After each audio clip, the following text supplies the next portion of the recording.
आदाब, इस्तकबाल है। मैं हूं आपके साथ अबू हुरैरा। कांग्रेस के सीनियर रहनुमा और पार्टी की सदर सोनिया गांधी के सियासी मुशीर अहमद पटेल के इंतकाल से कांग्रेस पार्टी को बड़ा झटका लगा है।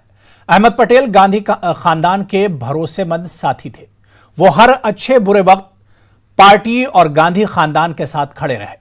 पर्दे के पीछे से हमेशा अहमद पटेल ने कांग्रेस पार्टी के लिए अहम उमूर अंजाम दिए, चाहे पार्टी के इत्तेहाद का मामला हो, सरमाए का मसला हो या फिर किसी नाराज लीडर को मनाना हो।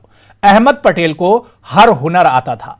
यही वजह है कि आज अहमद पटेल के ना होने पर कांग्रेस लीडरशिप और पार्टी अपने आप को कमजोर महसूस कर रही है।